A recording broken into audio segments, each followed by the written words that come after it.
Идната недела на владина седница ќе се решава судбината на кравите од Кривопаланечко, кои Агенцијата за храна и ветеринарство ги одзеде од собствениците со полициска асистенција. Државата треба да одлучи дали животните ќе завршат во кланица или ќе се бара друго решение.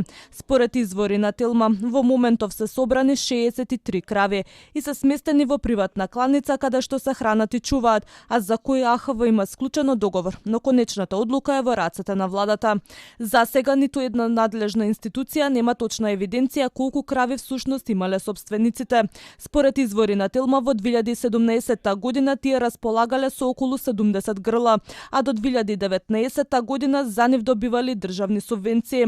Нова акција за фаќање на преостанатите крави во Кривопаланечко се очекува во наредните денови, но слични акции ќе има и во неколку други општини каде што се регистрирани вакви случаи, но со помал број на говеда. Институциите имали сомнежи дали месото се продава на црно во кланици низ цела држава и дали се вмешани и вработени во институции. Според информации на Телма, инспекторите имале акција за да ги фатат на дело, но таа завршила безуспешно. Откако за случајот алармираа жителите на повеќе села во Кривопаланечко кои се пожалија дека со години кравите им ги уништуваат земјоделските посеви, а се соочувале и со сериозни закани од семејството Ѓоргиевски, институциите излегоа на терен, но ситуацијата беше тензична, па таткото и една од ќерките завршија во притвор. Но според сознанијата на Телма, таткото и ќерката од крајот на минатата година се бранат од слобода, а судот им определи мерки на предпазливост.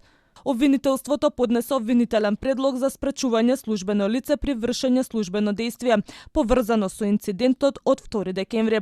Тогаш обвинетите не им дозволувале на инспекторите од Агенцијата за храна и ветеринарство да го одземат крупниот добиток и покрај правосилното решение.